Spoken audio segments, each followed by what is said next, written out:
सर्वांचं स्वागत आहे। आज आपण 5वा अध्याय करतोय, कृष्ण भावना भाविक कर्म।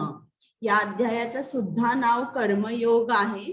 आता मी तुम्हाला नंतर सांगेन की हे कर्मयोग आणि तिसरा अध्यायातलं सुद्धा जे कर्मयोग आहे त्यातला थोडासा फरक आहे।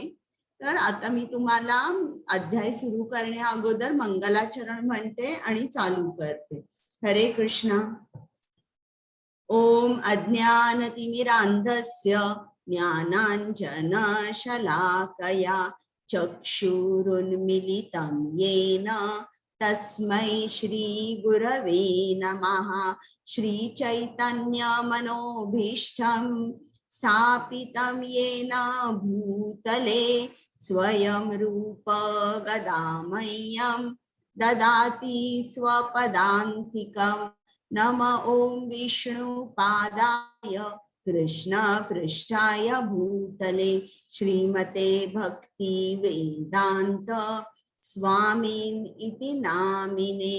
नमस्ते सारस्वते देवे गौरवाणी प्रचारिणे निर्विशेष शून्यवादी पाश्चात देश तारिणे।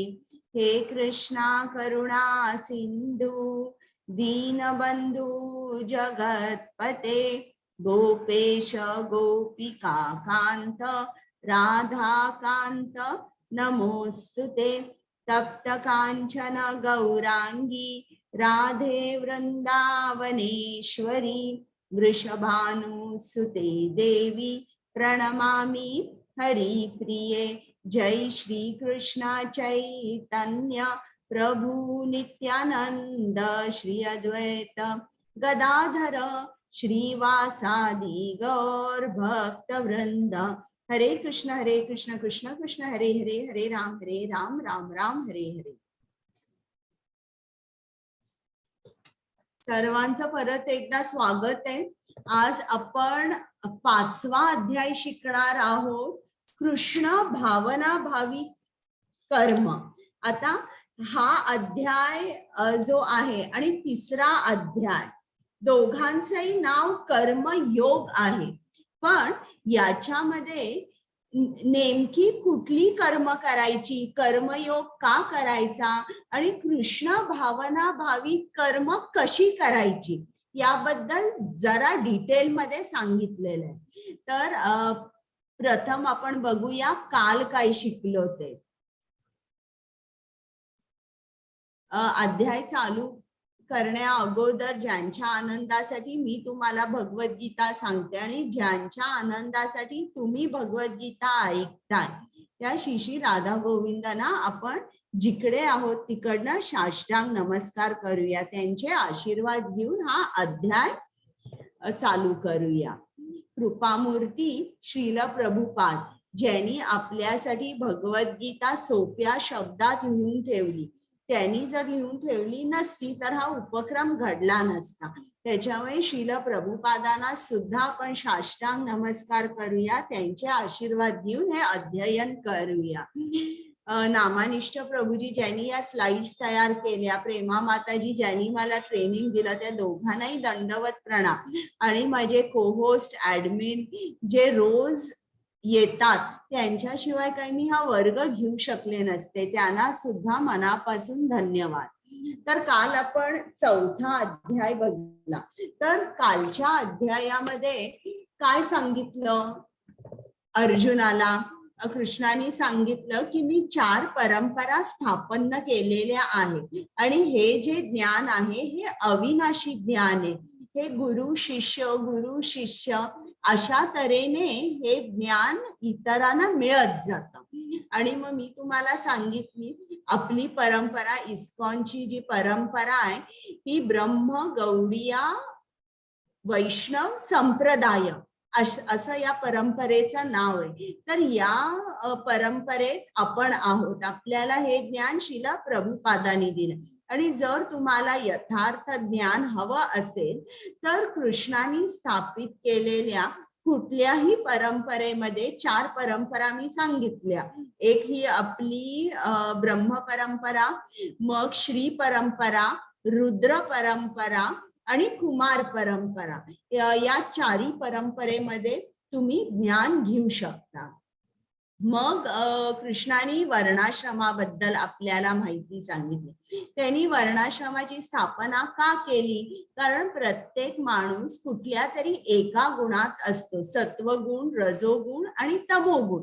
आणि त्या गुणामध्ये नॅचरली त्याच्यामध्ये कुठला तरी एक टॅलेंट असतो. जसं ब्राह्मण सत्वगुणामध्ये असतो तर त्याला अध्ययन, अध्यापन हे तो सहज तऱ्हेने करू शकतो.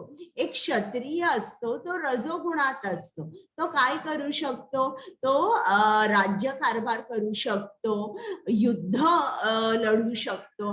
तर हे गुण जे आहेत त्याच्यामध्ये नॅचरली येतात. आणि नॅचरली जेव्हा हे तुमच्यामध्ये गुण आल्यानंतर कधी तुम्हाला फ्रस्ट्रेशन येत नाही. तुम्ही जो कुठला व्यवसाय करताय त्याच्यापासून फ्रस्ट्रेशन येत नाही आणि तुमच्या आध्यात्मिक उन्नतीसाठी थोडा वेळ राहतो.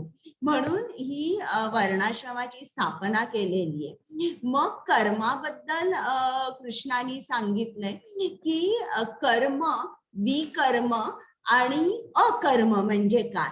आणि मग या श्लोकाची स्लाइड नाहीये की जेव्हा तुम्ही त्याग करता म्हणजे तुम्ही कुठलंही कर्म केलं त्या फळाची जेव्हा आसक्ती नसते किंवा त्या फळाचा पूर्णपणे त्याग करता तेव्हा मन तुमचं शांत होतं. अशा शांत मनामध्ये तुम्हाला दिव्य ज्ञान प्राप्त होऊ शकतं. तसं शांत मन ज्ञान ग्रहण करू शकतं. आणि मग शेवटी हे ज्ञान ग्रहण करण्यासाठी तुम्हाला गुरु करावे लागतात. आणि त्या गुरुकडे जाऊन तुम्ही त्यांची सेवा करून नम्रपणे तुमच्या शंका विचारून तुम्ही तुमची उन्नती करू शकता. आता हा 4था अध्याय झाला. आता 5वा अध्याय आपण कर्माबद्दल आणि जास्त शिकणार आहोत. आता अर्जुनाचा परत पहिला प्रश्न आहे. अर्जुनाला अजूनही पटलेलं नाहीये की की मला युद्ध करायचंय. त्याला अजूनही युद्ध करायचं नाहीये. म्हणून परत त्याचा पहिला प्रश्न आहे की मी काय करू? संन्यास घेऊ की मी कर्मयोग करू? मग हा प्रश्न का विचारलाय त्यांनी मी तुम्हाला पुढच्या स्लाइड मध्ये सांगते.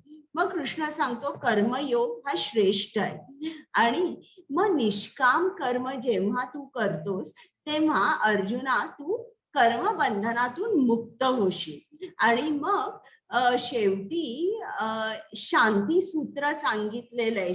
शेवटचा जो श्लोक आहे त्यात शांती सूत्र सांगितलेलं आहे, ते पण आपण बघणार आहोत. हरे कृष्ण. कुमुद माताजी. हरे कृष्ण. अर्जुन उवाच संन्यासां कर्मणां कृष्ण पुनर्योगं च शंससि यच्छ्रेय एतयोरेकं तन्मे ब्रूहि सुनिश्चितम्. हरे कृष्ण. अनुवाद वाचता का अजून पल्लवी माताजी? मला ते आलेलं वाचते. अर्जुन म्हणाला अर्जुन म्हणाला हे कृष्ण, सर्वप्रथम तुम्ही मला कर्माचा त्याग करण्यास सांगता आणि पुन्हा तुम्ही भक्तिपूर्वक कर्माची प्रशंसा करतात. आता तुम्ही कृपया मला निश्चितपणे सांगाल की या दोघांपैकी कोणता अधिक फायदेशीर आहे. हरे कृष्ण. आता बघा इकडे अर्जुनाचा परत गोंधळ उडालेला आहे. तो गोंधळ का उडालेला आहे? कारण ज्ञानयोग याच्यामध्ये कृष्णाने अर्जुनाला सांगितलंय की तू जेव्हा कुठलाही त्याग करतोस तेव्हा तुला अंतिम त्याचं फळ काय आहे की तुला दिव्य ज्ञान प्राप्त होतं. आणि ज्ञान हे श्रेष्ठ आहे. तर जेव्हा असं सांगितलं जातं अर्जुनाला की सर्व त्यागांचा अंत ज्ञानामध्ये, असं सांगितल्यावर अर्जुनाला असं वाटतं, अरे मी जर कोणताही त्याग केलाय आणि मग शेवटी जर मला ज्ञान मिळणार आहे, तर मी आता माझ्या कर्माचा त्याग करतो आणि ज्ञान मिळवण्यासाठी मी जंगलामध्ये जातो, पुस्तकं उघडतो. मी कशाला हे घोर पाप करू, मी युद्ध कशाला करू, असं अर्जुनाला वाटतंय. आणि या अध्यायाच्या शेवटी कृष्णाने सांगितलंय की अर्जुना, उठ, उभा राहा आणि युद्ध कर. मग आता ज्ञानयोग श्रेष्ठ जर आहे, सर्व त्यागांचा अंत ज्ञानामध्ये जर होत असेल, तर कृष्ण असा का मला सांगतो युद्ध कर? आता बघा अर्जुनाचा झालेला गोंधळ. दुसऱ्या अध्यायामध्ये कृष्णाने अर्जुनाला आत्मज्ञान दिलं, मग थोडस कर्मकांडाबद्दल सांगितलं, मग भक्ती योग सांगितला म्हणजेच बुद्धियोग, आणि पारिवारिक परंपरा नष्ट होतील यासाठी अर्जुनाला कर्मयोग सांगितलाय. आणि आता तिसऱ्या अध्यायात कृष्णाने अर्जुनाला सांगितलंय की जो आत्म्यातच रममाण झाला आहे, ज्याला आत्मसाक्षात्कार झालेला आहे आणि जो आत्म्यातच तृप्त आहे, त्यासाठी कोणतेही कर्तव्य नसते. म्हणजे अर्जुनाला काय वाटतं की मग ठीक आहे, मी काय करीन, आत्मज्ञान घेईन, आत्म्यामध्येच तृप्त राहील, मग मला कोणतंही कर्तव्य उरणार नाही, मग मला युद्ध करावंच लागणार नाही. आणि मग या 18व्या श्लोकामध्ये परत कृष्ण सांगतो की जो आत्मसाक्षात्कारी आहे त्याचे विहित कर्तव्य पार पाडण्याचा त्याला कोणताही हेतू नसतो, किंवा असे कार्य न करण्याचे कोणतेही कारण नसते. तसेच त्याला इतर सजीवांवर अवलंबून राहण्याची गरज नसते. म्हणजे हे दोन्ही ऐकून अर्जुनाला असं वाटतं, चला मी आत्मसाक्षात्कारी होतो. मग आत्मसाक्षात्कारी झाल्यानंतर मला माझी ड्युटी करावी लागणार नाही. आता पुढे बघूया. पल्लवी माताजी वाचा. त्या नाही आल्यात अजून. अरे हरकत नाही, मी वाचते. हरे कृष्ण माताजी आहे. ओके, हा वाचा. हे परंत केवळ द्रव्य यज्ञापेक्षा ज्ञान यज्ञ श्रेष्ठ आहे. अंततः हे पार्था, सर्व कर्म यज्ञांचे पर्यवसन दिव्य ज्ञानामध्ये होते. हरे कृष्ण. आता इकडे बघा, मी काल तुम्हाला सांगितलं की आपण जेव्हा फळाचा त्याग करतो तेव्हा मन शांत होतं. असं शांत मन ज्ञान ग्रहण करू शकतं. आणि काल त्यागाचे वेगवेगळे प्रकार सांगितले होते. काही द्रव्य यज्ञ करतात, काही स्वाध्याय यज्ञ करतात, काही जण गरीब लोकांना अन्नदान, वस्त्रदान हाही एक प्रकारचा यज्ञच झाला.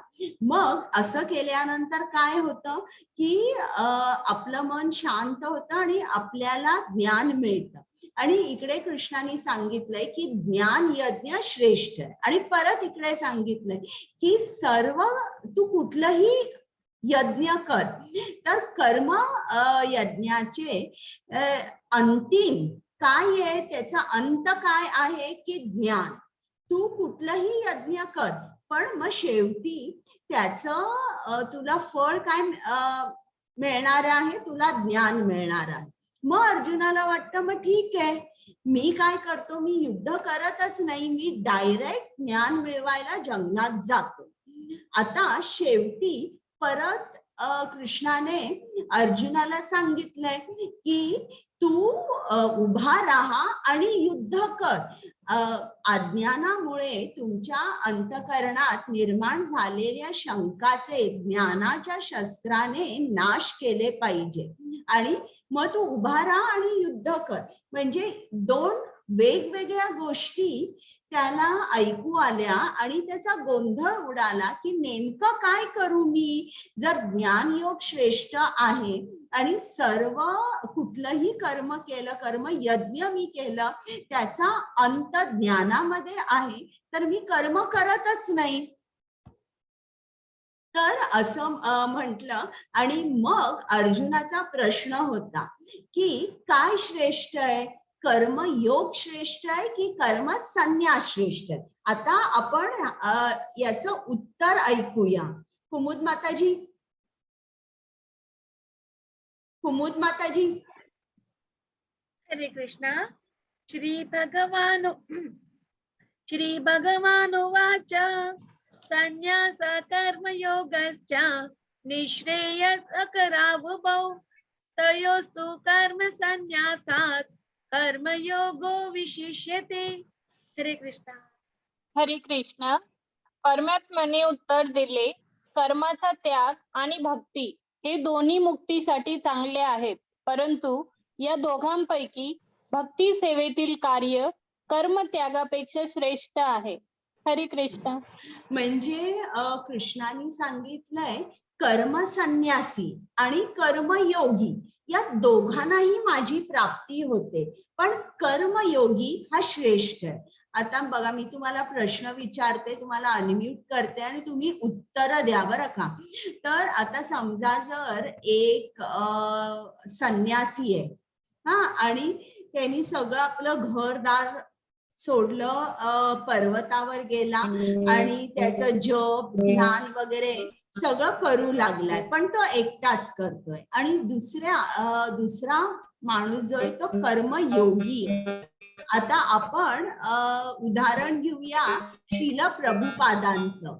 श्रील प्रभुपाद हे पूर्ण जगभर फिरले, पूर्ण जगभर फिरले. लोकांना त्यांनी ज्ञान दिलं, त्यांनी लोकांना जप करायला सांगितलं, भगवद्गीतेचं ज्ञान दिलं. आणि अशा तऱ्हेने ते पूर्ण त्यांनी जग भ्रमण केलं आणि लोकांना कृष्ण भावनाभावी जीवन जगण्यासाठी त्यांनी प्रेरणा दिली. आता तुम्ही मला सांगा, कोण श्रेष्ठ आहे, जो संन्यासी पर्वतावर गेलाय, एकटाच बसलेला आहे, की जो कर्मयोगी आहे, कोण श्रेष्ठ आहे? तुम्ही सांगा बरं मला. हरे कृष्ण माताजी. बोला बोला. हॅलो. कर्मयोगी. कर्मयोगी. कर्मयोगी. बरं, हो. रमेश प्रभूजी, मला सांगाल की कर्मयोगी का श्रेष्ठ आहे? का म्हणजे माताजी त्याने संन्यास होऊन पण हे ज्ञान सर्वेकडे प्रसारण केले. बरोबर आहे. म्हणजे त्याच्या ज्ञानाचा लाखो लोकांना फायदा होणार आहे, लाखो लोकांना. आणि जो संन्यासी आहे त्याचा जो फायदा आहे तो त्याला स्वतःलाच होणार आहे. म्हणून इकडे बघा, कृष्णाने सांगितलंय की कर्मयोग श्रेष्ठ आहे. म्हणजे जे काय आपण कर्म करतो ते कृष्णासाठी केलं पाहिजे. आता तुमच्यापैकी किती जणांना असं वाटतं की मानव सेवा ही माधव सेवा आहे? बोला.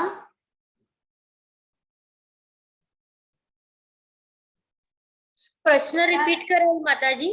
हा, तुमच्यापैकी कोणाकोणाला असं वाटतं की मानव सेवा ही माधव सेवा आहे? आम्हाला वाटतं मानव सेवा ही माधव सेवा आहे. बरं, मग मी आता तुम्हाला सांगणार आहे की हे कसं चुकीचं आहे. मानव सेवा ही माधव सेवा होऊ शकत नाही. मानव सेवा तुम्ही केली तर ते चांगलं कर्म गणलं जातं, पण त्यांनी तुम्हाला कृष्ण प्राप्ती होत नाही. आता हा, मी ती कशा रीतीने?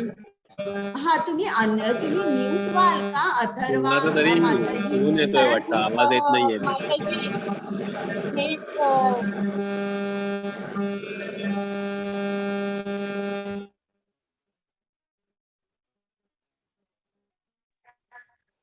माताजी तुम्ही अनम्यूट होऊन जा. चालेल. परत आवाज परत अनम्यूट होतायत का? हे जे आहेत ना, थांबा एक मिनिट. रमेश प्रभूजी, तर त्यांच्या माईकचा आवाज येतोय. प्रभूजी प्लीज तुम्ही म्यूट करता का? हा, ओके माताजी.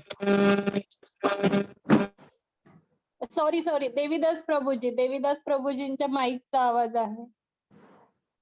म्यूट करा प्रभूजी तुम्ही. बरं, झाले का सर्वजण म्यूट? बरं. हा, तर आता बघा मी तुम्हाला एक गोष्ट सांगणार आहे की श्रीमद भागवतम मध्ये 10व्या स्कंदामध्ये ही गोष्ट आली आहे. तर एक राजा होता, त्याचं नाव होतं नृग. तर हा जो नृग राजा होता तो आपल्या प्रजेचं पालन अगदी आपल्या मुलांप्रमाणे करायचा. खूप दानशूर राजा होता. तो आपल्या राज्यामध्ये फेरफटका मारायचा. काय कमी आहे, कोणाला काय दुःख आहे हे तो जाणायचा. कधी कोणाकडे पैसे कमी असायचे, कधी वस्त्र कमी असायचं, कधी धान्य कमी असायचं. तर हे जाणून तो दान करायचा, जे जे काही कमी असेल ते. आणि भागवतामध्ये दिलंय की इतकं दान तो करायचा जितके वाळूचे कण या पृथ्वीवर आहेत, जितक्या चांदण्या आसमंतात आहेत, किंवा जितक्या पावसाच्या धारा या धरतीवर पडतात, इतकं तो दान करायचा. तर आणि हे सर्व तो कोणासाठी करायचा? त्याच्या प्रजेसाठी. त्याला एकच हवं होतं की माझी प्रजा ही सुखी राहिली पाहिजे. तर अशा तऱ्हेने तो दान धर्म करायचा. तर एकदा त्यांनी ठरवलं की आपण गोदान करूया, आणि त्यांनी सर्वांना गोदान केलं. ते सुद्धा कसं? प्रत्येकाला त्यांनी 10,000 गायी दिल्या. त्या सुद्धा गायी कशा दिल्या? त्यांची शिंगे जी होती ती सोन्याची होती, त्यांच्या गळ्यामध्ये सोन्याची घंटा होती, त्यांच्या अंगावर सुंदर रेशमी शाल घातली होती. आणि फक्त गायी नाही, सवत्स गाय आणि वासरू असं त्यांनी दान केलं. आणि सगळी जण 10,000 गायी घेऊन चालल्या होत्या. चालत असताना एक ब्राह्मण होता, त्याच्या कळपातली एक गाय परत पाठीमागे फिरली आणि राजवाड्यात गेली आणि एका कळपामध्ये मिसळली. आणि हे त्या ब्राह्मणाच्या लक्षात आल्यावर तोही त्या गायीच्या पाठी गेला, पण तोपर्यंत ती दुसऱ्या कळपात मिसळली होती. आणि ते शेवटचा तो कळप होता. नृगराजाने तो शेवटचा कळप आहे तो दुसऱ्या ब्राह्मणाला दान दिला. आणि दान दिल्यानंतर हा ब्राह्मण तिकडे पोचला आणि म्हणाला, या कळपात माझी गाय आलेली आहे, तर ही गाय मला परत द्या.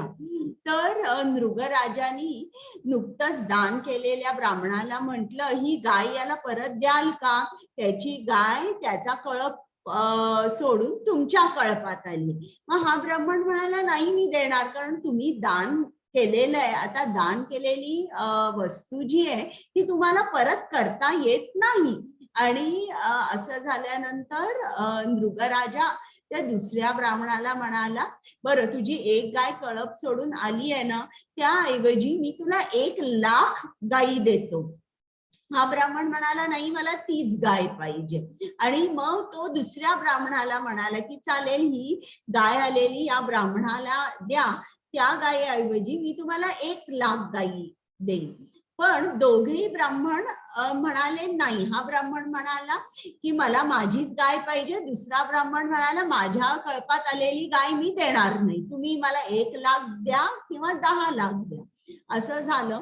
त्याच्यामुळे हे दोन्ही ब्राह्मण असंतुष्ट झाले आणि नंतर ते घरी गेले. हा नृगराजा आपल्या प्रजेचं रक्षण पालन पोषण खूप छान करत होता. कालावधीने तो जेव्हा मृत्यू पावला तेव्हा त्याला यमदूत घ्यायला आले आणि तो यमलोकात गेला. आणि यमदेवानी बघितलं की हा तर पुण्यात्मा आहे, त्यांनी केवढं प्रजेचं पालन पोषण छान केलेलं आहे, केवढा दानशूर आहे. मग त्यांनी त्याचं अकाउंट बघितलं तर त्याला सगळं चांगलंच दिसतंय. मग त्यांनी बघितलं तर एका ठिकाणी त्याला असं दिसलं की दान करते वेळी 2 ब्राह्मण असंतुष्ट राहिले.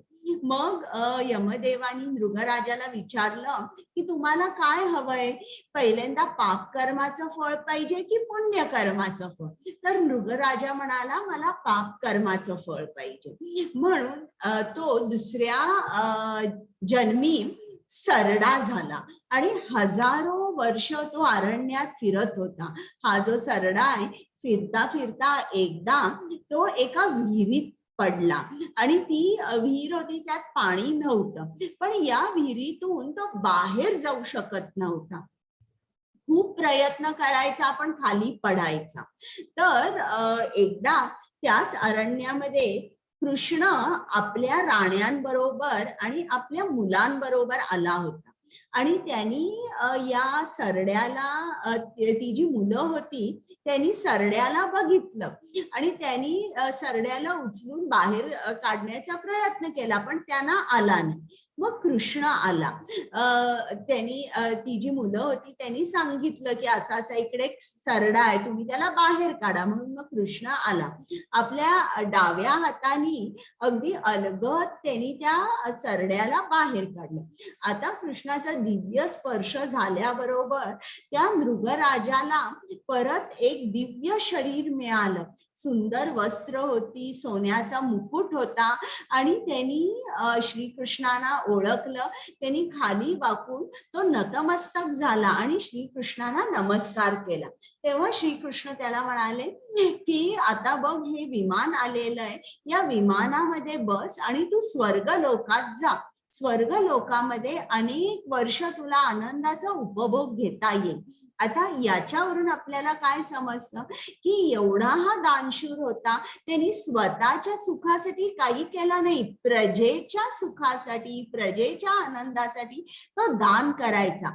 तरी देखील कृष्णाने असं सांगितलं का की तू केवढा दानशूर होतास, आता तू माझ्या धामात जा, स्वर्गात नको जाऊस, तू माझ्या धामामध्ये जा, असं नाही सांगितलं. तर आपल्याला असं समजतं या कथेवरून की जेव्हा आपण कृष्णाला कुठल्याही दान धर्मामध्ये, कुठल्याही पुण्य कर्मामध्ये मध्ये ठेवत नाही, त्याचं फळ आपल्याला चांगलं मिळतं, उच्च ग्रह मिळतात, पण कृष्ण प्राप्ती होत नाही. पण होतं काय की आपल्याला जेव्हा अनेक अनेक वर्ष आपण पुण्य कर्म करतो, सोशल सर्व्हिस करतो, तेव्हा आपल्याला ज्ञान प्राप्त होतं की कृष्ण कोण आहे. आणि ज्ञान प्राप्त झाल्यानंतर आपण कृष्णाच्या सेवेमध्ये व्यस्त राहतो किंवा आपण भक्ती मार्गावर चालतो. तर अशा तऱ्हेने हा जो मृगराजा आहे त्याला स्वर्गलोक मिळाला. तो त्या कृष्ण धामाकडे गेला नाही. म्हणून इस्कॉन मध्ये केव्हाही कुठलाही दान धर्म जेव्हा करतात तेव्हा पहिल्यांदा कृष्णाला सगळं अर्पण करतात. अन्नदान जेव्हा करतात तेव्हा स्पेशली, आणि मग प्रसाद म्हणून तो इतरांना वाटतात. हरे कृष्ण. कुमुद माताजी. हरे कृष्णा. प्रपंचिकतया बुद्धया हरि संबंधी वस्तुनः मुमुक्षुभिः परित्यागः वैराग्यं फल्गु कथ्यते. हरे कृष्णा. हरे कृष्णा. मोक्ष प्राप्तीसाठी असुसलेले लोक जेव्हा परमात्म्याशी संबंधित गोष्टींचा त्याग करतात व असे मानतात की त्या गोष्टी भौतिक आहेत, तेव्हा त्यांचा त्याग अपूर्ण असे म्हणतात. हरे कृष्ण. आता दोन तरे, हा चालेल, दोन तऱ्हेचे संन्यासी असतात. एक म्हणजे मी तुम्हाला सांगितलं कर्म संन्यासी, ते काय करतात, काहीच कर्म नाही करत आणि एकटे जातात, पर्वतावर राहतात. आणि दुसरे जे संन्यासी असतात ते काय करतात, दिवस रात्र कृष्ण सेवा करतात, कृष्णाचा प्रसार करतात, कृष्ण ज्ञानाचा प्रसार करतात. अनेक एका गावाहून दुसऱ्या गावात जाऊन लोकांना ते जागृत करत असतात. तर यासाठी आपल्याला एक समजलं पाहिजे की संन्यास म्हणजे काय. आपल्याला संन्यासाचा अर्थ खूप चांगला समजला नसेल तर आपण जो संन्यास घेऊ तो पूर्ण संन्यास नसेल. तर आता श्रील रूप गोस्वामींनी सांगितलंय की जेव्हा आपल्याला मुक्ती हवी असते आणि आपण असं म्हणतो की आता मी पैसे नाही वापरणार, मी असं हे सगळं भौतिक आहे, या भौतिक गोष्टींचा मी त्याग करणार आहे, तर हे बरोबर नाहीये. हा जो हे जे तुम्ही म्हणताय हा जो संन्यास आहे किंवा हे जे त्याग आहे हे त्याग नाहीच आहे असं त्यांचं म्हणणं आहे. आता एकदा श्रील प्रभुपाद जर्मनीमध्ये होते आणि जर्मनीमध्ये एक रिपोर्टर आला आणि त्यांना म्हणाला की तुम्ही संन्यासी आहात पण तुम्ही एरोप्लेन मध्ये फिरत असता, मोठमोठ्या गाड्यांमध्ये फिरत असता, इकडे मंदिरात आलोय तर मी असं बघतोय की तुम्हाला चांदीच्या ताटात वाढतात, तुमच्या हाताखाली कितीतरी शिष्य आहेत जे तुमची सेवा करतात. पण संन्यासी म्हणजे काय, साधा असतो आणि त्याचं जे जीवन असतं ते एकदम सिंपल असतं. तो काही एवढ्या मोठ्या मंदिरामध्ये राहत नाही किंवा इतकी लक्झरी त्याच्याकडे नसते, इतक्या व्हॅन्स, इतक्या गाड्या, एरोप्लेन्स मधून फिरायचं. तर मग त्यांनी आपल्या एका शिष्याला बोलवलं श्रील प्रभुपादांनी आणि विचारलं की आपल्याकडे किती गाड्या आहेत. मग त्या शिष्याने सांगितलं की आमच्या मंदिरामध्ये 9 व्हॅन्स आहेत आणि श्रील प्रभुपादांसाठी आमच्याकडे एक गोल्ड प्लेटेड कार आहे, एक गोल्ड प्लेटेड गाडी आहे. मग श्रील प्रभुपाद म्हणाले की हे जे सगळं आहे हे आमचं नाहीच आहे, हे आमचं काहीही नाहीये. हे जे कृष्णाने आम्हाला जे काय हे दिलंय ते आम्ही कृष्णाच्या सेवेसाठी वापरत आहे, आमचं काही नाहीये. मग श्रील प्रभुपादांनी त्यांना सांगितलं की नारद मुनी असं म्हणतात की हे जे आपलं शरीर आहे हे शरीर देखील कोणाचं आहे, हे शरीर आपल्या आत्म्याचं आहे का, तर हे आपल्या आत्म्याचं शरीर नाहीये का.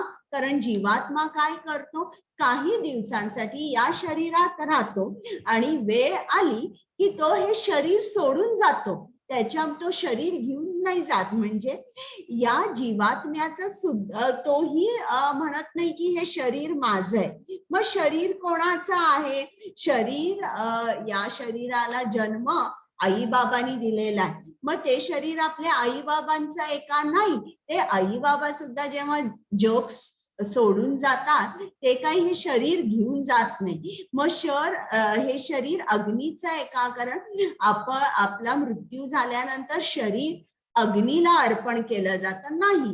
हे शरीर अग्नीचं सुद्धा नाहीये. मग हे शरीर पृथ्वीचं आहे का, काही लोक पृथ्वीमध्ये शरीराला पुरतात, मग नाही. हे पृथ्वीचंही नाहीये. मग हिंस्र प्राण्यांचं आहेत का, जे मेलेलं शरीर खातात, नाही, त्यांचंही नाहीये. मग जर हे शरीर या कोणाचंच नाहीये, मग शरीर कोणाचं आहे. मग नारद मुनी सांगतात की हे जे शरीर आहे हे कृष्णाचं आहे आणि हे याचा वापर फक्त कृष्णासाठी केला पाहिजे. जेव्हा माणूस दिलेल्या शरीराचा वापर कृष्णासाठी करतो तेव्हा त्याला संन्यास म्हणतात, वैराग्य म्हणतात. त्याशिवाय आपण म्हणू शकत नाही की हा माणूस संन्यासी आहे. वरून असं दिसतंय की त्यांनी संन्यासाचा वेश धारण केलाय, पण जोपर्यंत त्याला हे समजत नाही तोपर्यंत त्याचा संन्यास पूर्ण नसतो. आता श्रील प्रभुपाद एकदा लेक्चर देत होते तेव्हा ते मायक्रोफोनचा वापर करत होते आणि मग ते म्हणाले की हा जो मायक्रोफोन आहे हा भौतिक आहे. मी असं म्हणू शकतो की मी कुठल्याही भौतिक गोष्टी वापरत नाही, भौतिक वस्तू म्हणजे माया आहे. पण मी असं म्हणत नाही, या मायक्रोफोनचा वापर मी लेक्चर द्यायला वापरतोय म्हणजे सगळ्यांना माझा आवाज ऐकू येईल. मग हा मायक्रोफोन मी कृष्ण सेवेसाठी जर वापरला तर तो आता भौतिक राहत नाही, तो आध्यात्मिक होतो.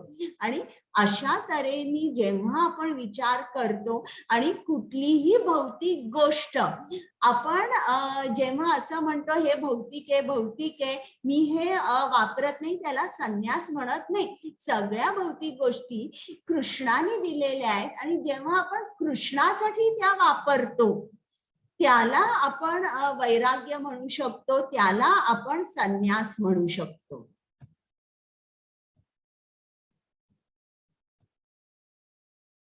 हरे कृष्ण. 5 मी वाचते हा श्लोक. एकच मिनिट.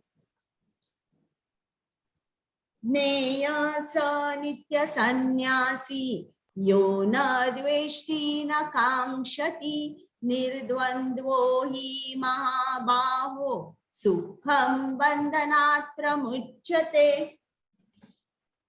हरे कृष्ण. जो आपल्या कर्माचा द्वेष करत नाही किंवा त्याच्या फळाची इच्छाही करत नाही तो सदैव संन्यासी समजला जातो. हे पराक्रमी अर्जुना, सर्व द्वैतांपासून मुक्त झालेला असा मनुष्य भौतिक बंधनांवर सहज विजय मिळवून पूर्णपणे मुक्त होतो. हरे कृष्ण. म्हणजे आता इकडे आपल्याला कृष्णाने काय सांगितलं की जो कर्मयोगी असतो तो त्याची आसक्ती नसते, त्या कर्म केल्यावर जे फळ त्याला मिळतं त्या फळाची बिलकुल त्याला आसक्ती नसते.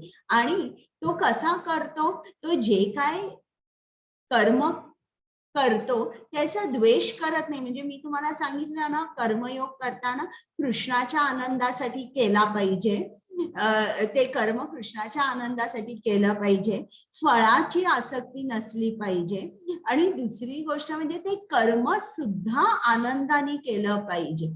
आणि मग इकडे ते आनंदासाठी जेव्हा आपण कर्म कृष्णाच्या आनंदासाठी करतो त्यावेळेला आपण सर्व द्वैतांपासून मुक्त झाला पाहिजे.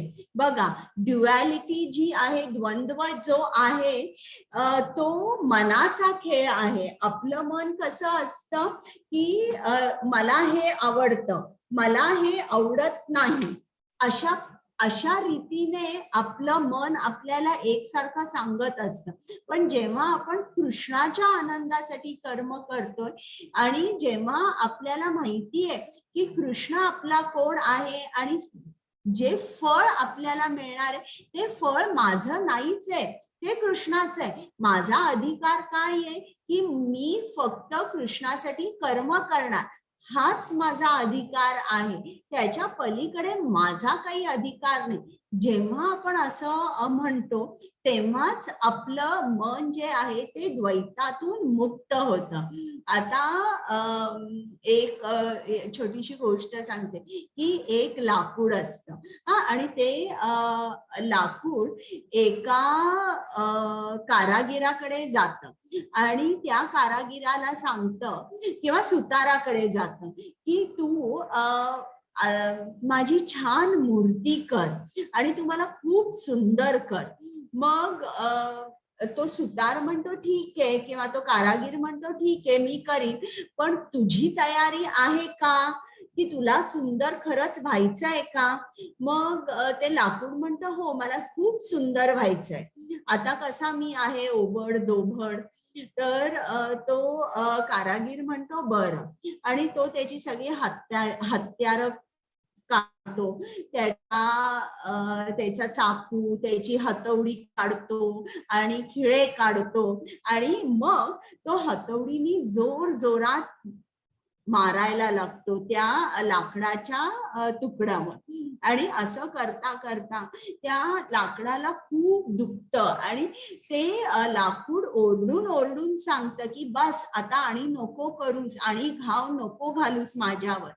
मग तो जो कारागीर आहे तो म्हणतो मग ठीक आहे, तुला तर सुंदर व्हायचं आहे ना, मग एवढी घाव तुला सोचलीच पाहिजे. मग लाकूड म्हणतं ठीक आहे पण जरा हळू कर. आणि असं काम अनेक आठवडे चालू राहतं.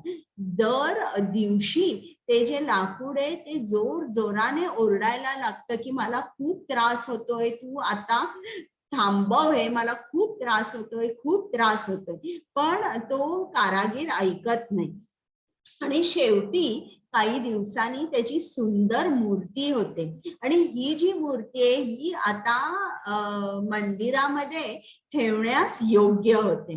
अगदी तसंच आपलं जे हृदय आहे ते सुद्धा या लाकडाच्या ओबडधोबड तुकड्यासारखं आहे, अनफिनिश्ड आहे, एकदम रफ आहे आणि आपल्याला याचा रफनेस किंवा ही जी लाकडावर असलेली जी घाण असते जो कारागीर पर्यंत साफ करतो ती म्हणजे काय, आपले अनेक जन्मामध्ये आपली जी आसक्ती असते, आपली जी अटॅचमेंट असते या प्रकृतीकडे, ही जी अटॅचमेंट आहे ही कृष्ण काय करतो, हळू हळू हळू आपली काढतो. मग तो काय म्हणतो, तुम्ही सहन करा.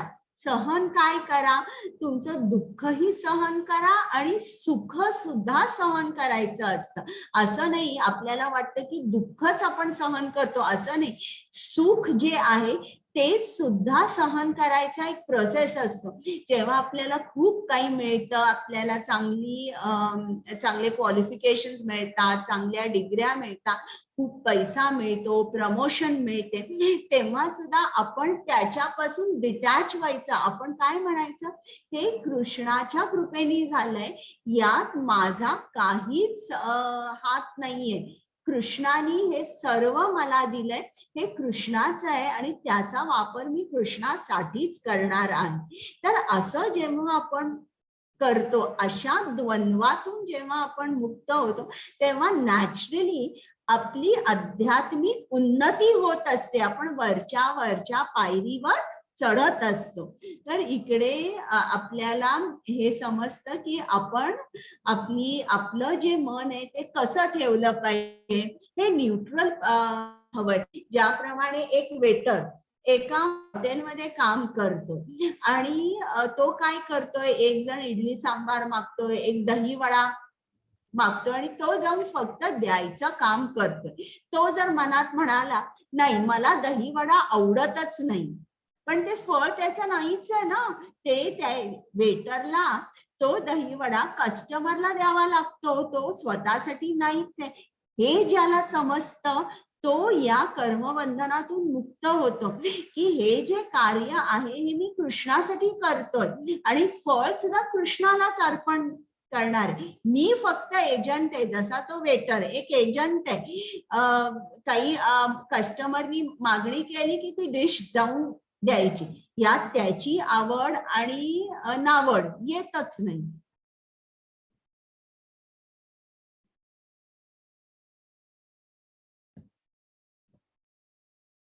आता इकडे त्यांनी एक छान गोष्ट सांगितली. हरिदास ठाकूर नावाचे एक शुद्ध वैष्णव होते. ते रोज 3 लाख वेळेला हरे कृष्णा महामंत्राचा जप करायचे. जवळजवळ 1.5-2 तासच झोपायचे. तर कोणी कुठलाही वैष्णव असू दे, तो कसा होतो, तो नेहमी प्रसिद्ध होतो. तर तशीच हरिदास ठाकूरांची प्रसिद्धी जिकडे तिकडे पसरली आणि सर्वजण त्यांना भेटायला येऊ लागले, त्यांचे आशीर्वाद घेऊ लागले. आणि हरिदास ठाकूर मुस्लिम होते. तर तिकडचा जो त्या गावातला जो लोकल काझी होता त्याला खूप राग आला की हा मुसलमान आणि कृष्णाचं नाव घेतोय आणि याची प्रसिद्धी बघा केवढी वाढलेली आहे. तर त्याला मत्सर वाटू लागला आणि त्यांनी काय ठरवलं की आपण हरिदास ठाकूरांना आता बदनाम करूया. म्हणून त्यांनी काय केलं, एक वेश्या होती तिला बोलवलं आणि तिला सांगितलं, तू या हरिदास ठाकूरांकडे संध्याकाळी जा, तू त्यांना बदनाम करायचं काम कर आणि दुसऱ्या दिवशी सकाळी पोलीस स्टेशन मध्ये ये, मग पुढची कारवाई मी करतो. मग हिला तर ही वेश्या होती, तिला पैसे मिळणार होते, तिला आनंद झाला.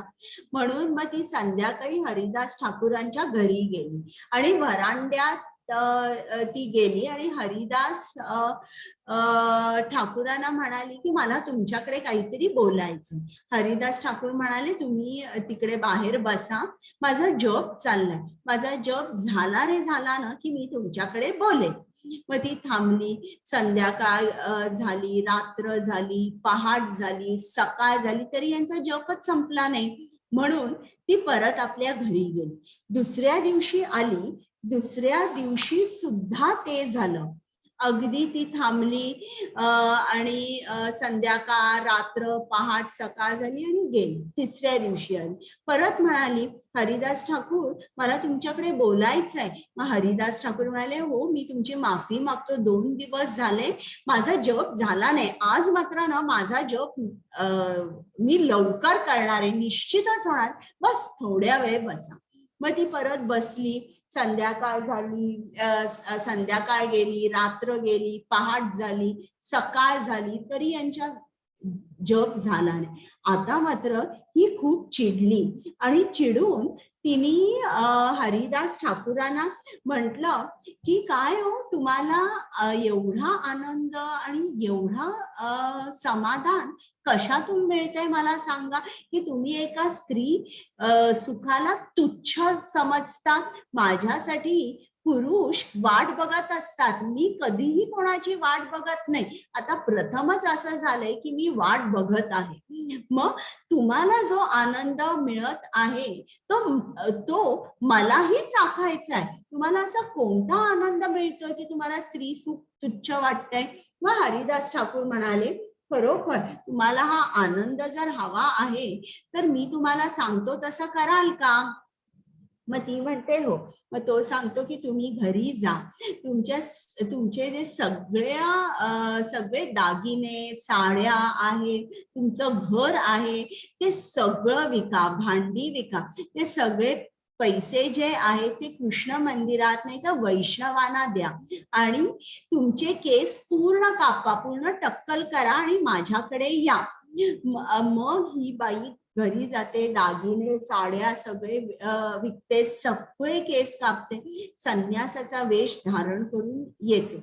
मग ते तिला सांगतात की माझ्या अंगणामध्ये जे तुळशी वृंदावन आहे तिकडे बसून तुम्ही हरे कृष्णा महामंत्राचा जप करा, असे तिला सांगतात. मग ती बसते, हरे कृष्णा महामंत्राचा जप करते आणि मग हरिदास ठाकूर ती जागा सोडून जातात. आणि ती जे बसते जप करायला तेव्हा ती सुद्धा मोठी वैष्णवी होते आणि तिला सुद्धा भेटायला खूप लोक लांबून लांबून येत असतात. हरे कृष्णा. कुमुद माताजी आल्यात का? नाही माताजी, ते लेफ्ट झालंय बहुतेक नेटवर्क. बरं, मी वाचते. ब्रह्मण्यादाय कर्माणि संगम त्यक्त्वा करोति यः लिप्यतेन स पापेन पद्मपत्रम इव अंबसा. हरे कृष्णा. जो मनुष्य आसक्तीशिवाय आपले कर्तव्य करतो, परमात्म्याला समर्पण करतो, ज्याच्यावर पाप कर्माचा प्रभाव पडत नाही, जसे कमळाच्या पानाला पाण्याचा स्पर्श होत नाही, हरे कृष्ण. आता याला उत्तम उदाहरण द्यायचं म्हणजे शिल प्रभुपाद. शिल प्रभुपादांनी कृष्ण नामाचा, कृष्ण ज्ञानाचा प्रसार केला. त्यांच्या गुरुची आज्ञा होती. मग त्यांनी आपलं कर्तव्य केलं, पण आसक्ती ठेवली का, की मला इतके पैसे मिळाले पाहिजे, मला लोकांकडून इतके इतके पैसे मिळाले पाहिजे, मग मी माझ्या ते बँक अकाउंट मध्ये ठेवीन, असं नाही. त्यांचा बँक अकाउंट नव्हताच शिल प्रभुपादांना. तर त्यांनी त्यांचं कर्तव्य कसं केलं, आसक्तीशिवाय. म्हणून त्यांनी एक उदाहरण दिलेलं इकडे, की ज्याप्रमाणे कमळाचं पान, कमळ कुठून उगवतं, पाण्यातून उगवतं, आणि पाण्याच्या वरच कमलदल असतं, पण त्या दलांवर पाणी अजिबात राहत नाही, पाण्याचा स्पर्शही होत नाही. अगदी त्याचप्रमाणे शिल प्रभुपाद अमेरिकेत, इतर पाश्चात्य देशांमध्ये राहिले, हिप्पींबरोबर राहिले. ते हिप्पी लोक दारू प्यायचे, सिगरेट ओढायचे, ड्रग्ज घ्यायचे, पण याचा काहीही प्रभाव शिल प्रभुपादांवर झाला नाही.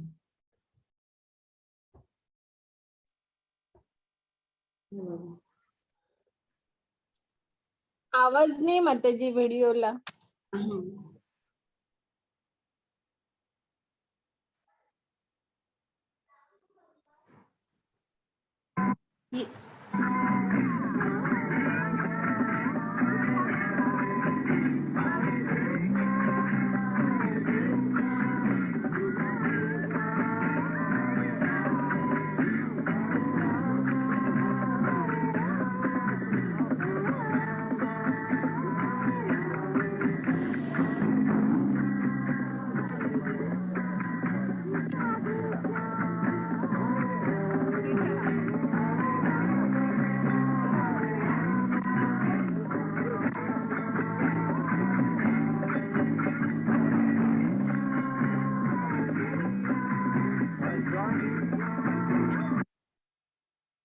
आता इकडे आपल्याला सांगणारे, नम्र जो असतो तो कोण असतो, कोणाला आपण नम्र म्हणतो, याची व्याख्या शास्त्र काय सांगतात ते आपण ऐकूया.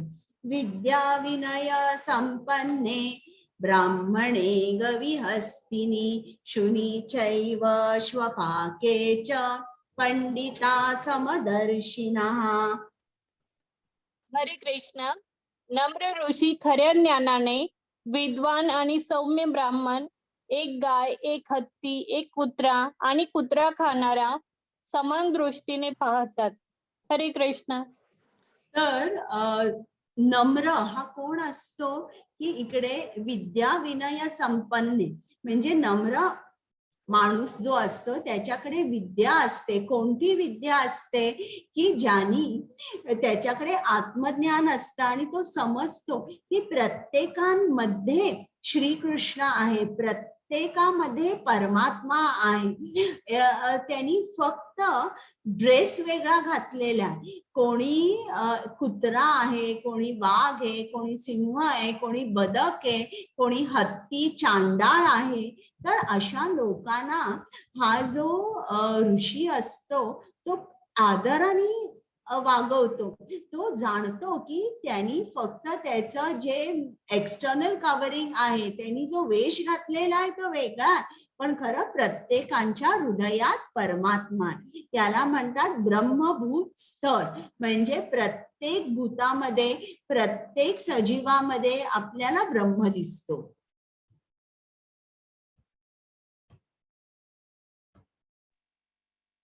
ये हि संस्पर्शजा भोगा दुःख योनय एव ते आद्यन्तवन्त कौन्तेय न ते शूरमते बुधः. हरे कृष्ण. एक बुद्धिमान व्यक्ती दुःखांच्या स्रोतामध्ये भाग घेत नाही, जे भौतिक इंद्रियांच्या संपर्कामुळे होते. हे कुंतीपुत्र, अशा सुखांना आरंभ आणि अंत असतो आणि त्यामुळे ज्ञानी मनुष्य त्यात आनंद मानत नाही. हरे कृष्ण. म्हणजे जो भौतिक माणूस असतो तो काय करतो, आपल्या इंद्रियामार्फत आनंद घ्यायचा प्रयत्न करतो. त्याला सगळं भोगायचंय, इंद्रियांचे सर्व विषय त्याला भोगायचे. पण एक जो आत्मसाक्षात्कारी माणूस असतो तो आनंद कुठून घेत असतो? कृष्ण सेवेतून. तो कृष्णाशी कनेक्टेड असतो आणि तो जे जे काय कृष्णासाठी करतो त्याच्यातून तो आनंद घेत असतो. तर आता इकडे त्यांनी खूप छान उदाहरण दिलंय की जो इंद्रियांच्या विषयांमध्ये अडकलेला असतो तर त्याचं जे त्याला प्रारंभिक असं वाटतं की यात आनंद आहे, यात सुख आहे, पण त्याचा अंत कधीच सुखात होत नाही. आता इकडे जे हे श्रीमद भागवतम मधलं उदाहरण आहे आणि इकडे तुम्हाला ऑक्टोबर नोव्हेंबर मध्ये बघा आपण असं बघतो की खूप जर बाहेर गॅलरीमध्ये बाल्कनीमध्ये दिवा लावला तर हे जे मॉथ्स आहेत त्यांना आपण पतंग म्हणतो. तर ही जी पाखरं आहे ही येतात आणि ही त्यांचा सेन्स ऑफ विजन जो असतो तो खूप स्ट्रॉंग असतो. त्याच्यामुळे ते प्रकाशाकडे आकर्षित होतात आणि ते जाऊन त्या बल्बला चिकटतात आणि सकाळी तुम्ही बघितलं ना तर खाली ढीग पडलेला असतो या पाखरांचा. तर त्यांचा एकच इंद्रिय बलवान असतो आणि तो म्हणजे त्यांचे डोळे. ते खूप प्रकाशाने आकर्षित होतात आणि ते स्वतःला रोखू शकत नाही आणि शेवटी काय होतं, ते जातात, चिकटतात त्या गरम बल्बच्या काचेला आणि नंतर लगेच मरतात. मग आता हरण आहे, हरणाला जर पकडायचं असेल तर शिकारी काय करतो? तो शिकारी सुंदर बासरी किंवा कुठलं तरी छान गाणं लावतो, ज्यानी हरण जे आहे त्याचे जे कान आहेत म्हणजे ही इंद्रिय चांगल्या आवाजाने मधुर गीताने आकर्षित होतात. मग अशा तऱ्हेने तो त्या शिकारीच्या जाळ्यामध्ये अडकतो.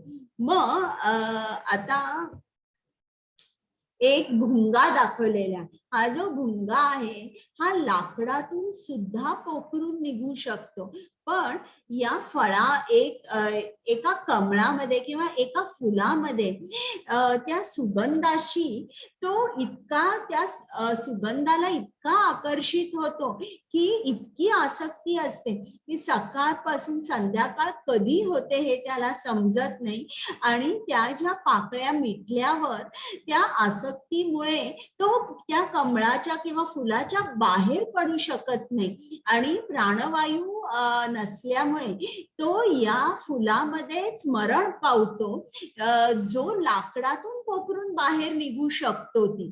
तर अशा आसक्तीमुळे बघा कसं आपला मृत्यू होतो. आता जो मासा आहे त्याला खूप खायला आवडतं, त्याची जिव्हा जी आहे ती अतिशय बलवान असते आणि त्याला खूप खायला आवडतं. त्याच्यामुळे जर कोळ्याला पकडायचं असेल, कोळी काय करतो, एक छोटासा मासा त्याच्या हुकला अडकवतो आणि जाळं फेकतो आणि मग इतर मासे जे आहेत ते येऊन खायचा प्रयत्न करतात आणि ते अडकतात. तर या मास्याची जिव्हा जी आहे ती स्ट्रॉंग असते. मग आता इकडे त्यांनी हत्ती दाखवलेला आहे की समजा जर एका हत्तीला पकडायचं असेल तर ते शिकारी लोक काय करतात, मोठा खड्डा खणतात आणि त्याच्यावर खूप गवत टाकतात आणि दुसऱ्या बाजूला हत्तीण ठेवतात आणि त्या हत्तीणीला ट्रेन केलेलं असतं. आता हा हत्ती जेव्हा त्या हत्तीणीला बघतो तिच्या स्पर्शासाठी तो व्याकुळ होतो आणि त्या हत्तीणीला सांगितलेलं असतं कसं पळायचं. तर बरोबर ती अशा तऱ्हेने पळते आणि या हत्तीला अशी गाईड करते की त्या खड्ड्याच्या वर गवतावर जेव्हा तो हत्ती पाय ठेवतो तेव्हा तो खाली त्या खड्ड्यामध्ये अडकतो आणि पडतो, त्याला बाहेर येता येत नाही. तर असं झालं हे प्राण्यांच्या पशूंच्या राज्यामध्ये त्यांचा एकच इंद्रिय बलवान असतो, पण तरी ते मरणाकडे किती वेगाने धावत असतात आणि आपल्या राज्यामध्ये काय असतं? आपल्या राज्यामध्ये आपली पाचीच्या पाची इंद्रिये अतिशय बलवान असतात. त्यामुळे आपण मृत्यूकडे किती वेगाने पळत असतो हे तुम्ही बघा. आणि आपला मृत्यू म्हणजे काय की आपण जन्म मृत्यू या चक्रामध्ये अडकलेलो असतो. या चक्रातून आपण सुटत नाही. तर अशा तऱ्हेने आपलं पतन होत असतं. हरे कृष्ण माताजी, मला को-होस्ट कराल? मला हँड रेस करा. या. हा, आता हे म्हणता श्लोक. येस माताजी. भोक्तारं यज्ञ तपसां सर्वलोक महेश्वरं सुहृदं सर्वभूतानां ज्ञात्वा मां शान्तिमृच्छति. हरे कृष्ण. हरे कृष्ण माताजी. सर्व यज्ञ आणि तपस्या यांचा अंतिम उद्देश सर्व ग्रह आणि देवतांचा परम स्वामी आणि सर्व प्राणी मात्रांचा कल्याण करता आणि हितचिंतक म्हणून मला ओळखून ऋषी भौतिक दुःखांच्या वेदनांपासून शांती प्राप्त करतात. हरे कृष्ण. त्याला या श्लोकाला म्हणतात पीस फॉर्म्युला किंवा शांती सूत्र. आता या 3-4 महत्वाचे शब्द आहेत. भोक्तारम यज्ञ तपसाम सर्व लोक महेश्वरम आणि सुहृदम सर्व भूताना. तर एक एक आपण हे शब्द जरा बघूया. भोक्तारम यज्ञ तपसा. भोक्ता म्हणजे काय की मी एन्जॉयर आहे. मी जे काय करतो त्याचा जो आनंद आहे तो मी लुटणार आहे, मी एन्जॉय करणार आहे, म्हणजे भोक्ता. पण इकडे कृष्णाने काय सांगितलंय की सर्व यज्ञ आणि तपांचा मी भोगताय. मग असं कृष्ण का सांगतोय की मी भोगताय? का त्याची इतकी डिमांड आहे? तर बघा, आता एखादा देश असेल, त्या देशाचे प्राईम मिनिस्टर असतात, एखादी कंपनी असेल तिचे CEO असतात, किंवा एखादी शाळा असेल शाळेचे प्रिन्सिपल असतात. कोणीतरी एक कोऑर्डिनेटर आणि कंट्रोलर असल्याशिवाय त्या कंपनीची, देशाची, शाळेची उन्नती होऊ शकत नाही. आपल्याला जर उन्नती हवी असेल तर आपल्याला एक लीडर लागतोच. आता इकडे कृष्ण म्हणतोय की मी भोगताय, पण आपल्याला काय वाटतं, इकडे आपण एकदम उलट वागत असतो. कृष्णासाठी काही आपण करत नाही, आपण आपल्या आनंदासाठी काही करतो. तर आता बघा हे कसं आपण उलट करत असतो बघा. आता एखाद्या मुलाला जर तुम्ही शाळेतल्या मुलाला विचारलं, मी जेव्हा क्लास घेत होते तेव्हा विचारत होते लहान मुलांचा की तुम्ही अभ्यास का करता? तर मग सगळ्यांचं उत्तर होतं की आमच्या आई वडिलांना आनंद होतो. मग एक मुलगी होती, ती म्हणाली नाही, मी माझ्या स्वतःसाठी अभ्यास करते, मला खूप चांगलं शिकायचंय. मग मी तिला विचारलं तुला काय शिकायचंय? उत्सुकतेने विचारलं. मग ती म्हणाली मला पायलट व्हायचंय. म्हटलं अरे वा, खूप छान आहे तुझी अँबिशन. मग ती म्हणाली, मग मी म्हटलं मग काय? मग मी प्लेन चालवेन, एरोप्लेन. मग ती म्हणाली की मी माझ्या आई वडिलांना प्लेन मध्ये बसवी, मग माझ्या आई वडिलांना किती अभिमान होईल. मग म्हणजे शेवटचं काय असतं, आपण दुसऱ्यांच्या आनंदासाठी काहीतरी करत असतो. मुलं अभ्यास का करतात? त्यांना माहित असतं की त्यांच्या आई वडिलांना आनंद होईल, मग आई वडील आपले लाड करतील. जर तुम्ही आता तुमच्यापैकी कोणी प्रभूजी असतील, तुम्ही मला सांगा, तुम्ही एवढे दिवस रात्र नोकरी करता, मग नोकरी तुम्ही का करता? कोण सांगेल मला?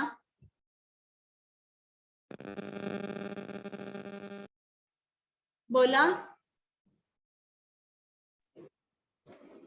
हरे कृष्णा माताजी. बोला. नोकरी आपण आपल्या परिवाराच्या काळजीसाठी किंवा आपल्या परिवाराला सांभाळण्यासाठी, त्यांची काळजी घेण्यासाठी आपण करत असतो. अगदी बरोबर आहे. आपण नोकरी करतो यात मुख्य उद्देश की आपलं कुटुंब सुखी राहावं, कम्फर्टेबल राहावं. देवीदास प्रभूजी, तुम्ही जरा म्यूट करता का?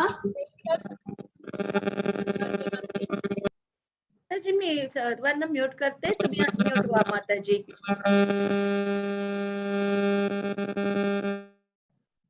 हा माताजी अनम्यूट व्हा.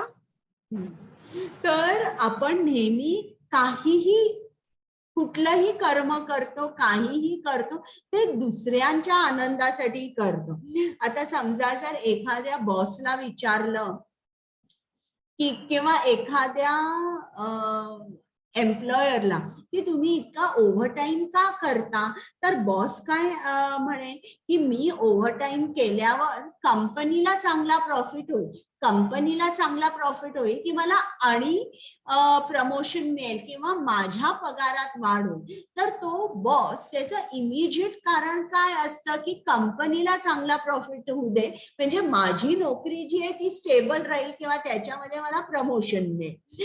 तर त्याचप्रमाणे इकडे कृष्ण काय सांगतोय, तुम्ही माझ्या आनंदासाठी कर्म करा, पण आपला जो ऑब्जेक्ट आहे तो डिस्प्लेस झालेला आहे. कृष्ण डिस्प्लेस झालेला आहे. मुलं अभ्यास करतात आई वडिलांच्या आनंदासाठी, आपण नोकरी करतो आपल्या परिवारासाठी, एखादा बॉस जो आहे तो ओव्हरटाईम करतो कंपनीला प्रॉफिट मिळण्यासाठी. तर हा जो ऑब्जेक्ट आहे तो ऑब्जेक्ट किंवा ते ध्येय म्हणजे कृष्ण पाहिजे. कुठेतरी आपलं ध्येय आपल्यालाच समजत नाही. इतके जन्म झालेले असतात आणि भौतिकाची इतकी अटॅचमेंट असते की आपला ध्येय म्हणजे आपला परिवार, आपले पैसे हे असं असतं. याच्या आनंदासाठी आपण काम करत असतो. बघा, एखादी गृहिणी तुम्ही धरा, कोण आहे तुम्ही, आता मला हात वर करा आणि सांगा की समजा जर तुम्ही रोज स्वयंपाक करता, मग हा स्वयंपाक तुम्ही कोणासाठी करता सांगा बरं मला. तुम्हाला अनम्यूट करायला येतंय. माताजी स्वतःसाठी करतो, पण आधी आपण आपल्या मुलाबाळांसाठी आणि परिवारासाठी करतो. बरोबर. आपण पहिल्यांदा दुसऱ्यांचा विचार करतो की तुम्हाला कुठली भाजी आवडते, कुठली आमटी आवडते. एक दिवस आपण आपल्या आवडीचं करू, पण आपण 90% तरी दुसऱ्यांचा विचार करतो, आपला विचार करत नाही. म्हणजे दुसऱ्यांच्या आनंदासाठी आपण हे सगळं करत असतो. तर एक लक्षात घ्या की आपण कधीही कोणालाही 100% या भौतिक जगामध्ये कोणालाही सॅटिस्फाय करू शकत नाही. आपण कधीच कोणाला सॅटिस्फाय करू शकत नाही. आपण आता एक गृहिणी आहे, रोज स्वयंपाक करते, तरी सुद्धा असं आपल्याला कॉमेंट्स मिळतात ना, रोज रोज तोच आमटी भात पोळी भाजी जेवून आम्हाला कंटाळा आला, व्हरायटी पाहिजे, वेगळ्या वेगळ्या डिशेस पाहिजे. एखादा पती सकाळपासून रात्रीपर्यंत काम करतो, तर 2 गोष्टी तरी त्याची बायको म्हणेल, पण तरीही पैसे कमीच पडतायत, जागा कमीच पडते, किंवा पैसे खूप असतील तर ती म्हणेल की पैसे वगैरे सगळे आहेत, पण मजा करायला बाहेर जायला तुम्ही कधीच नसता आमच्या बरोबर. म्हणजे कुठे ना कुठेतरी काहीतरी कमी राहतेच. पण जर आपण कृष्णाच्या आनंदासाठी कर्म केलं, एखादी गृहिणी तिने ठरवलं की कृष्णाच्या आनंदासाठी मी स्वयंपाक करणार आहे, मग त्या जेवण तेच जरी रोज असेल तरी घरची जी लोक आहेत ते सर्वजण म्हणतील की हा जो प्रसाद आहे याचा स्वाद वेगळाच आहे, असं मी जेवण कधीच जेवलो नाही. असं जेव्हा कृष्णाला आनंद होतो तेव्हा लक्षात ठेवा, आपल्याला आनंद नाही, आपल्याला परमानंद होतो.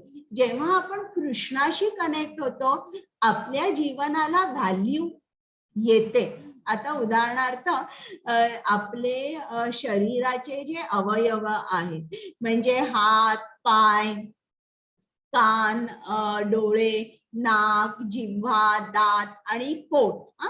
तर आता समजा जर आपण हाताने भाजी आणतो, हाताने भाजी चिरतो, स्वयंपाक करतो आणि मग हातानेच आपण घास तोंडामध्ये घालतो आणि ते सगळं पोटामध्ये जातं आणि पोटामध्ये ते अन्न गेल्यानंतर त्याचं पचन झाल्यानंतर इतर सर्व अवयवांना ते अन्न पोचवलं जातं. आता जर हात जर म्हणाला की मी सगळं काम करतोय, मी बाजारात जाऊन हाताने भाजी निवडून आणतोय, हाताने मी भाजी चिरतोय, हाताने मी भाजी करतोय, हाताने मुखामध्ये घालतोय आणि ती सगळी पोटाला मिळते, हे चुकीचं आहे. मी सर्व काही केलंय आणि ही भाजी फक्त मलाच पाहिजे असं जर म्हटलं तर काय होईल की जर हाताने ठरवलं की मी स्ट्राईकवर जाणार, मी भाजी देणारच नाही असं म्हटलं तर पहिल्यांदा हाताला नरिशमेंट मिळणार नाही, त्याला हाताचं पालन पोषण होणार नाही आणि अशा परिस्थितीमध्ये हात दुर्बळ होईल आणि त्याला काम करता नाही येणार. तर जेव्हा हात नेहमी कनेक्टेड असतो पोटाशी आणि पोटाच्या आनंदासाठी तो कार्य करतो, तो सुद्धा कसा राहतो, हेल्दी राहतो. तर अगदी त्याचप्रमाणे आपण सुद्धा कृष्णाचे अंश आहोत. जेव्हा आपण कृष्णाच्या आनंदासाठी कार्य करतो, कृष्णासाठी सगळं करतो, तेव्हा इतर सर्व लोक जी आपल्याशी कनेक्टेड आहेत ते सुद्धा आनंदी राहतात आणि आपल्याला परमानंद म्हणतो. म्हणून इकडे कृष्ण म्हणतोय भोक्तारम यज्ञ तपसा. कृष्ण काही शोषण करणारा नाहीये की आपण त्याच्यासाठी कर्म करायचं आणि तो शोषण करतो. ज्याप्रमाणे नरसिंह देव यांनी हिरण्यकश्यपूला मारलं, पण त्यांनी ते सगळं राज्य स्वतःसाठी घेतलं का? नाही. त्यांनी ते राज्य कोणाला दिलं? त्यांनी त्याच्या भक्ताला प्रल्हाद महाराजांना ते राज्य दिलं. जेव्हा प्रभू रामचंद्रांनी रावणाविरुद्ध युद्ध जिंकलं तेव्हा ती लंका त्यांनी स्वतःहून घेतली का? नाही, त्यांनी विभीषणाला दिली. म्हणून एक लक्षात ठेवा की कृष्णामध्ये शोषण भाव कधीच नसतो, सेवा भाव असतो. आणि आपल्यामध्ये उलट असतं, आपल्यामध्ये शोषण भाव असतो, किंचित सुद्धा सेवाभाव नसतो. आता दुसरं सर्व लोक महेश्वर, म्हणजे कृष्ण आपलाच नाही तर या ब्रह्मांडामध्ये जितकी लोक आहेत आणि इतर ब्रह्मांडामध्ये सुद्धा जितकी लोक आहेत त्या सर्व लोकांचा तो महेश्वर आहे, त्या सर्व लोकांचा तो ईश्वर आहे. म्हणजे स्वर्ग लोक जिकडे देव देवता राहतात, इतरांचा सुद्धा कृष्ण देव देवतांचा सुद्धा परमेश्वर आहे. आणि सुहृदम सर्व भूतानाम, सुहृदम सर्व भूतानाम म्हणजे कृष्ण फक्त मानवाचाच नाही तर सर्व भूत म्हणजे सर्व प्राण्यांचा, अगदी हत्ती मुंगी यांचा सुद्धा तो सुहृद आहे. तो प्रत्येकांच्या हृदयामध्ये परमात्मा म्हणून स्थित आहे. मग या गोष्टी ज्यांना समजतात तर जर समजल्या सर्वांना तर दोन देशांमध्ये युद्ध होणारच नाही, सर्वत्र शांती नांदेल. तर म्हणून याला शांती सूत्र किंवा पीस फॉर्म्युला असं म्हटलेलं आहे. बरं, आता आज आपण काय काय शिकलो? कर्म संन्यास श्रेष्ठ आहे की कर्मयोग श्रेष्ठ आहे, अर्जुनाचा प्रश्न होता आणि कृष्णाने सांगितलं कर्मयोग हा निश्चितच कर्म संन्यासापेक्षा श्रेष्ठ आहे. आणि निष्काम कर्म केल्यावर त्या बंधनातून आपण मुक्त होतो, हे मी तुम्हाला सांगितलं. आणि शिला प्रभुपादांचं उदाहरण दिलं की कमल दलाप्रमाणे त्यांना काही आसक्ती नव्हती, त्यांनी त्यांचं कर्तव्य केलं, कृष्णार्पण केलं. आणि मग मी शांती सूत्राबद्दल तुम्हाला सांगितलं. आता हा वर्ग झालेला आहे, तुम्हाला काही हे करायचं आहे का? आणि मला एक अनाउन्समेंट करायची होती की या रविवारी मी आपला वर्ग 6 वाजता घेईन. तर तुम्हाला सर्वांना चालेल का? ज्यांना चालणार नाही त्यांनी चॅट मध्ये लिहा किंवा हात वर करा. हो चालेल चालेल. चालेल ना? हो चालेल. रविवारचा दिवस आहे, मी 6 वाजता घेईन. चालेल. बरं, आता कोणाला काही प्रश्न आहेत का? देवीदास हात वर तुमची हरे करा. कृष्णा मुला. हरे कृष्णा.